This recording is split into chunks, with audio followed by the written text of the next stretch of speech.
Good morning, children.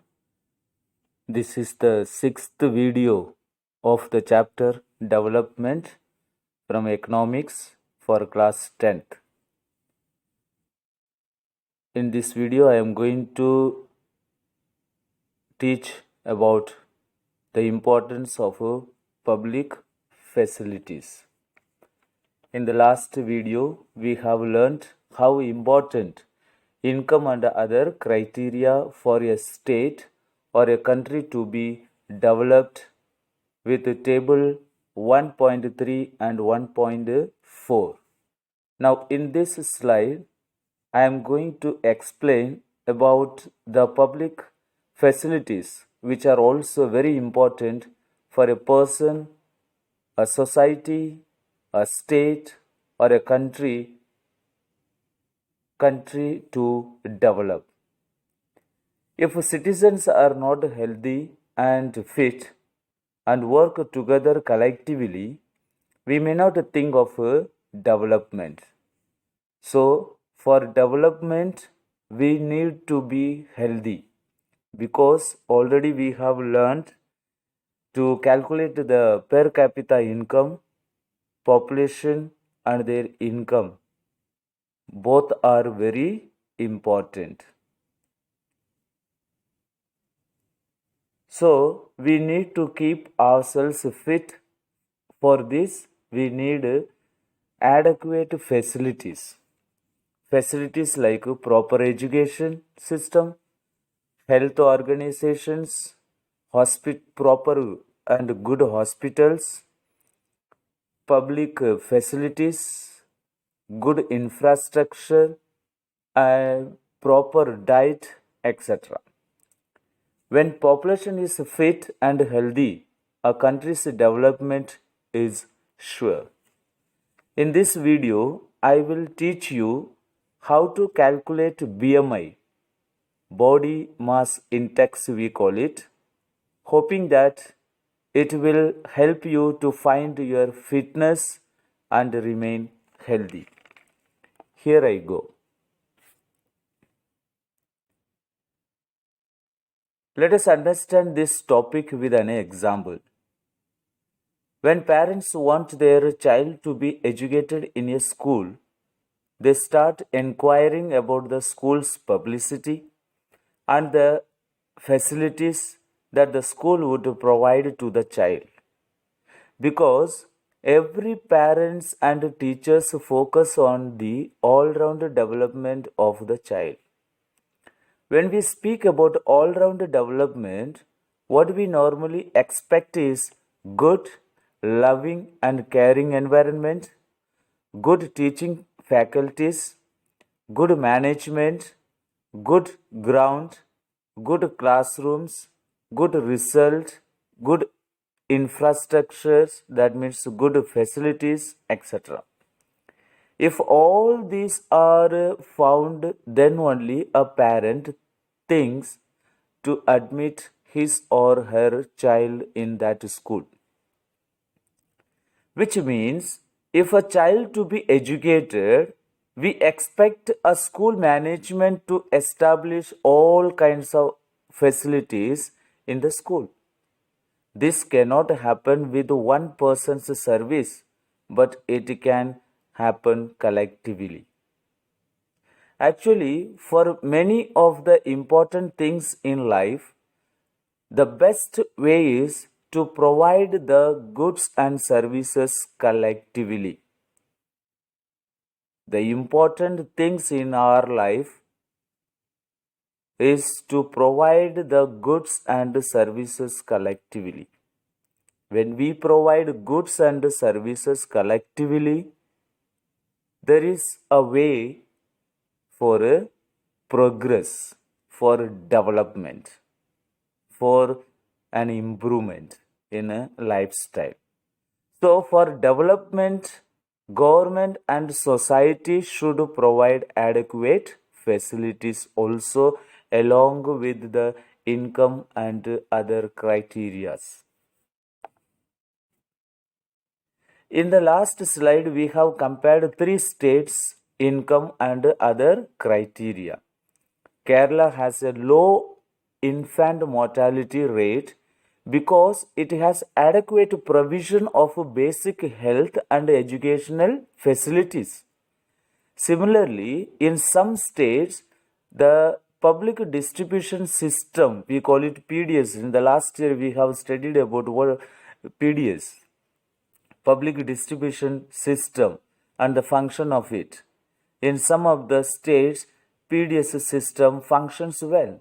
For example, Tamil Nadu, Kerala, Karnataka, and southern part of India, uh, they function well in a public distribution system. Hence, health and nutritional status of people of such states is certainly likely to be better. Whereas, even now, in many areas, children, particularly girls, are not able to achieve secondary level schooling because government or society has not provided adequate facilities. We can see our country is lacking behind in educational system. Why in educational system we are behind? Because we don't have adequate facilities in our country. We don't have a good infrastructure. We don't have a good health infrastructure, health facilities.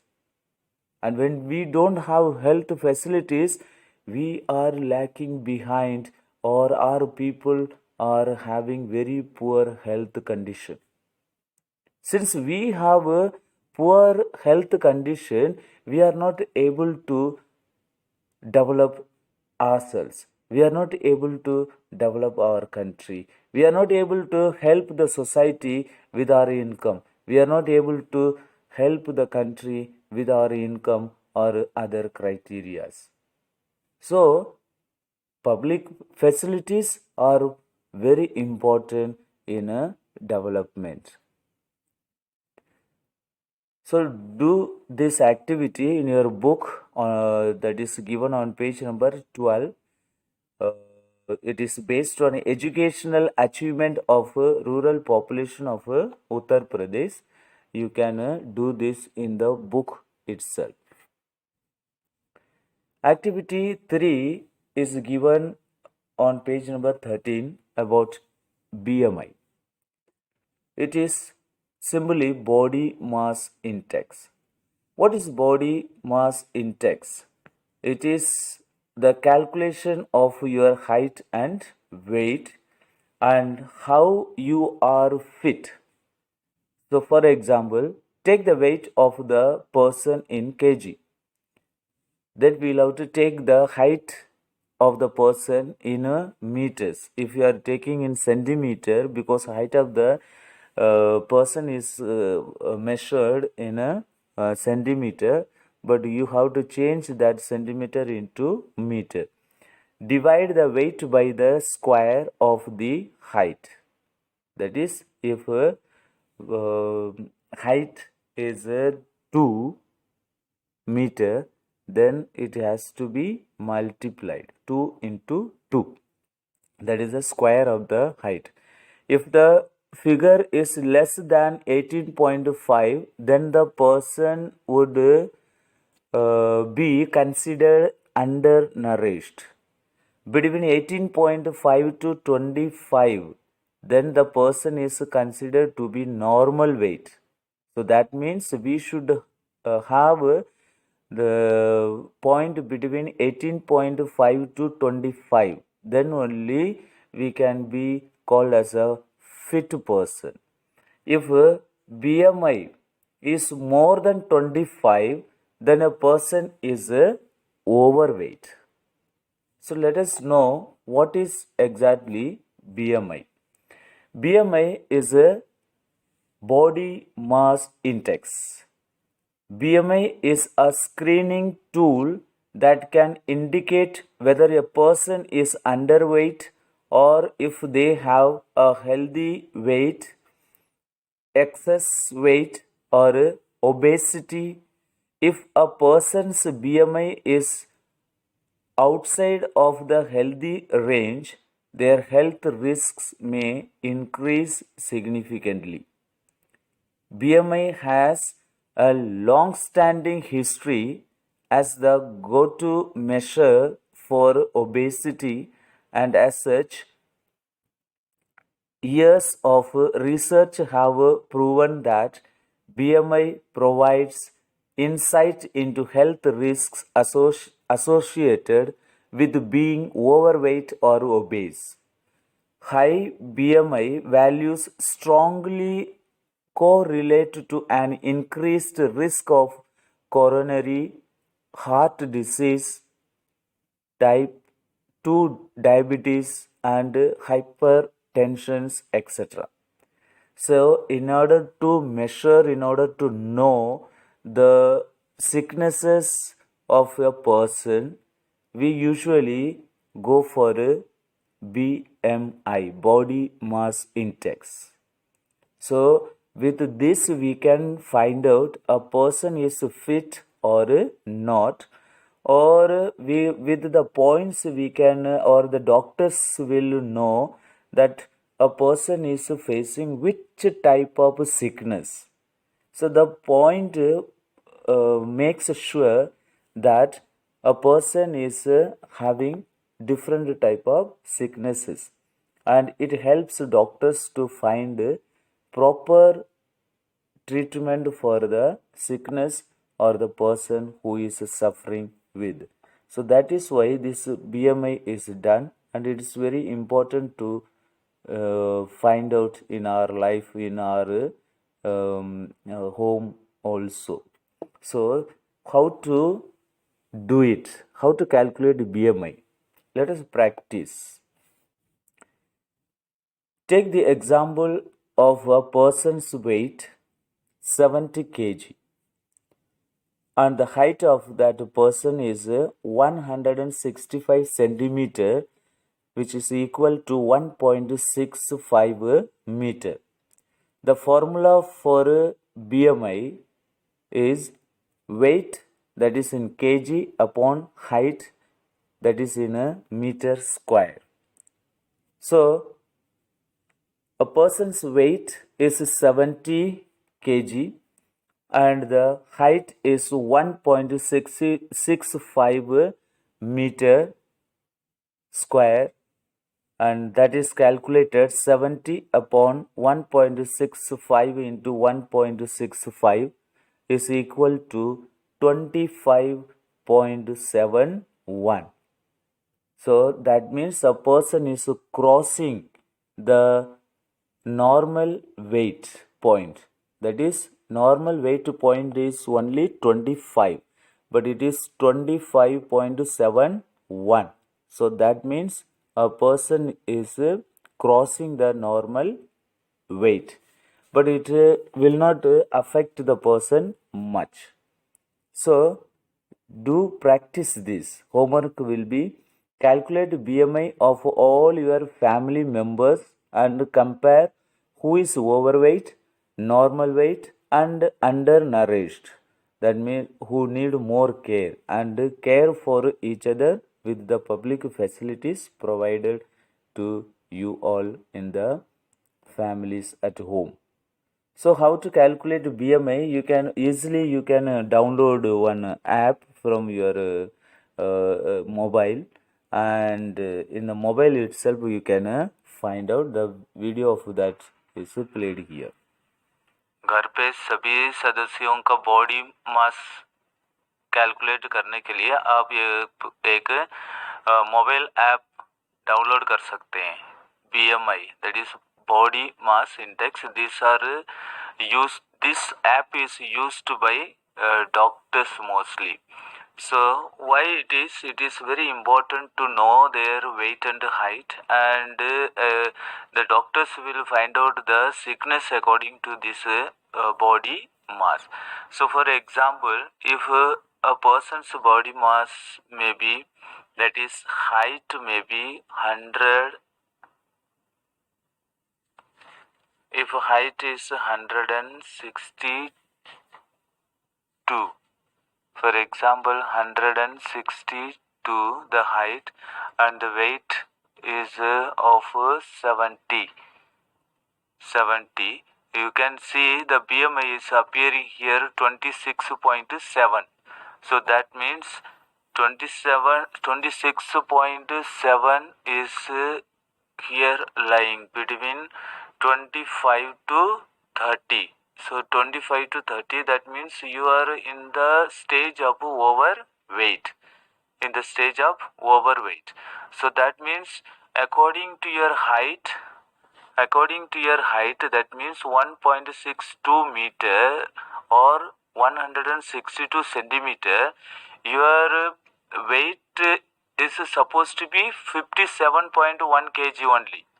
So that means you are overloading with weight. So that means you have to reduce your weight accordingly. Then only you can come to the level of normal healthy weight. So now here the normal healthy weight is of 25. So till 25 it is normal. That means you have no access to any sickness. So that means you can be in a safer side. But if your BMI crosses 25 plus, then your weight is overweight, and you may get into some sicknesses, and that sickness may bring tension in the family or in you. So this is how we can calculate the body mass of a person, and we can know that what is the ideal weight of the person with the height of 162 or with the height of some particular measurement. So this is how you can find out, and this is how you can know the importance of body mass of your family members. I hope that it will help you to know and keep yourself safe according to your height and weight.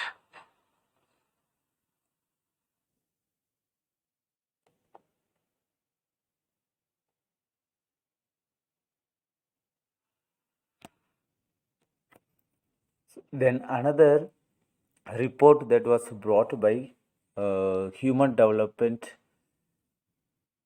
Report.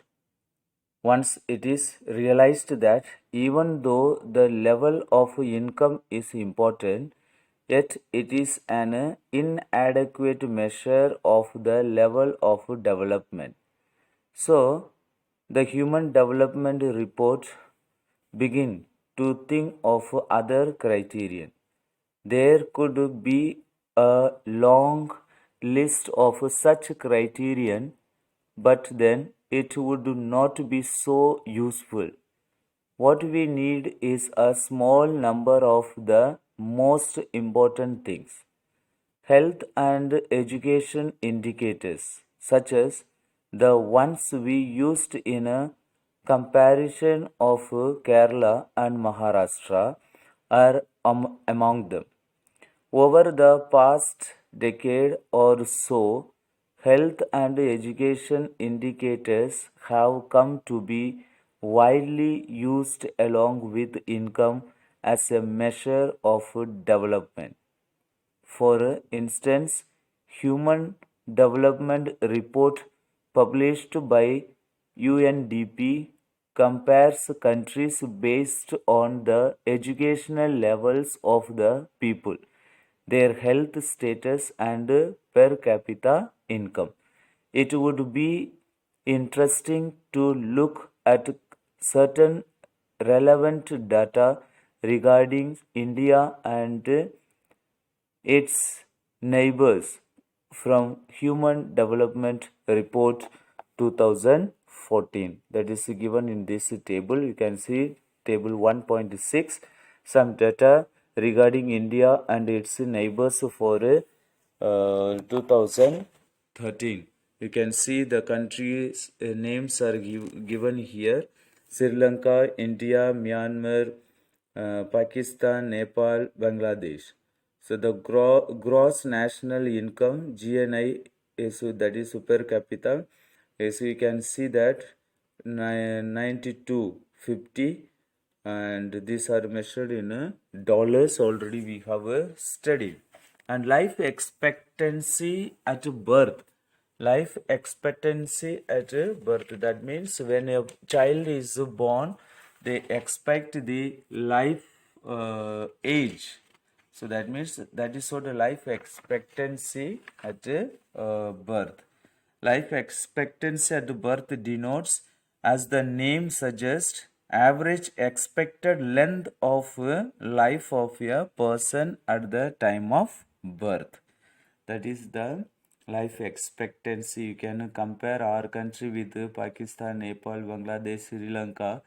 You can see the Nepal is just near to us. Pakistan also is almost same.